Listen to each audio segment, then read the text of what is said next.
In the world of video games, sometimes you just feel yourself getting burned out, and then you find that one series that just clicks with you and sticks with you long after the credits roll.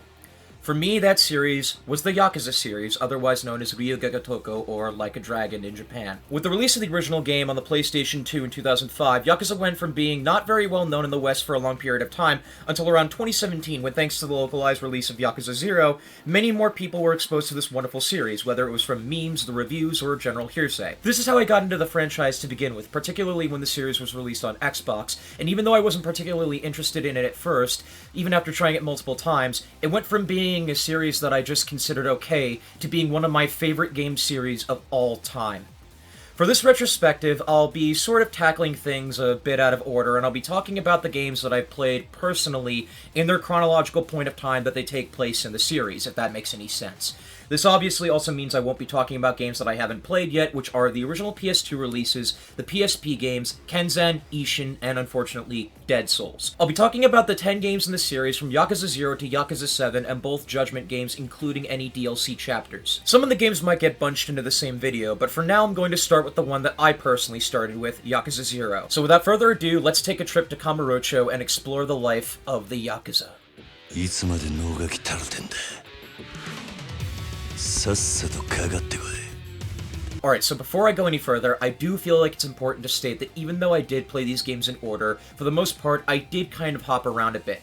That being said, Yakuza 0 was the first game in the series that I played, but not the first that I beat. That would be Yakuza 7, which we'll get to in time.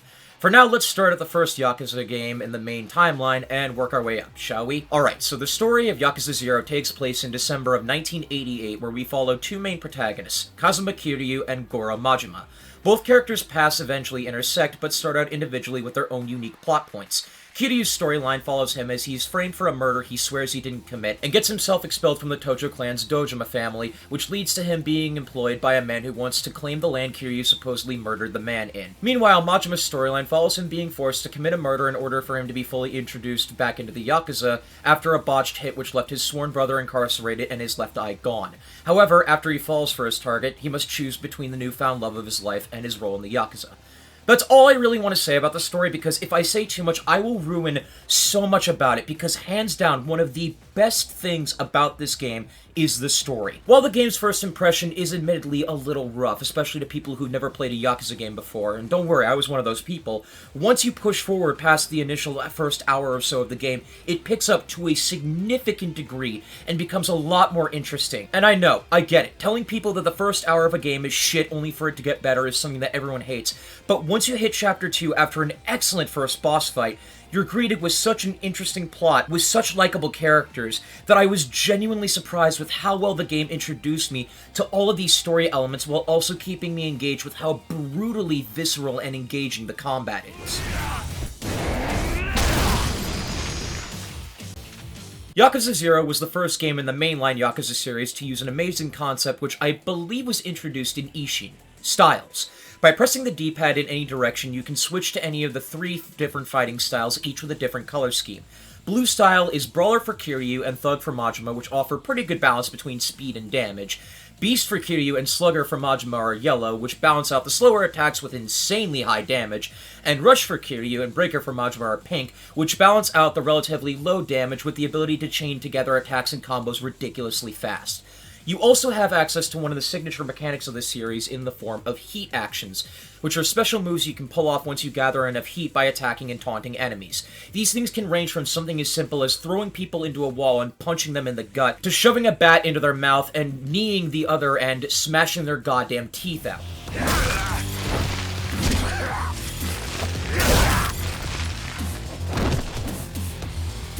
While it might sound sadistic to say, these are ultimately what make Yakuza so much fun to play. There's dozens of these things throughout the game, and finding and unlocking them never gets old, and all of these things would make the game amazing on its own, but that's not all the game has to offer. You can go and play pool, or go bowling. You can play mahjong, which I have no idea how to play, but you can still do it. You can go to the arcade game and try your hands at a claw machine with physics that I swear work against you half the goddamn time, and you can even manage a real estate company and a cabaret club. Yakuza 0 really is a case of a game being packed to the brim with meaningful and captivating gameplay and content. 派手な単価切るだけあってなかなかやるな、おめえさんも。 Getting to the presentation, Yakuza 0 looks pretty good for what's essentially a touched-up PS3 game. Most of the character models are amazing and look downright photorealistic in some regards, as well as the environments looking appropriately late 80s, I guess. I've never been in the 80s, but you know. But some of the random character models and textures for various things look really bad, especially with some of the storefronts. What I absolutely will not fault, however, is the game's sound design, which is some of the absolute best I've ever heard in any video game I've ever played. From the timely 80s style music created specifically for this game when you're singing karaoke or disco dancing, to the combat themes which amp you up to beat people's asses, to the visceral and brutal sounds of bones cracking, punches and kicks landing, and money spreading out under the ground, Yakuza 0's sound design is among the best in any piece of media I've ever experienced.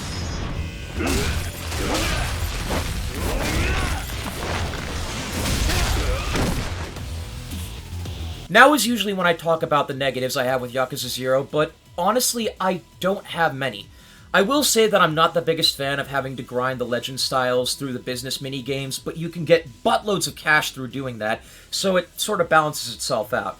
Some of the invisible walls can get annoying at times, and I'm not a fan of the first hour or so of the game as I stated earlier, but overall, I just can't find many faults in Yakuza 0. For the price it asks, you can get hundreds of hours of some of the best and most enjoyable gameplay I've ever experienced. It's probably one of the best games I've ever played, if I'm being completely honest. If you haven't tried the Yakuza games yet, this is the best place to start with the origins of the two most badass characters to ever grace this wonderful franchise.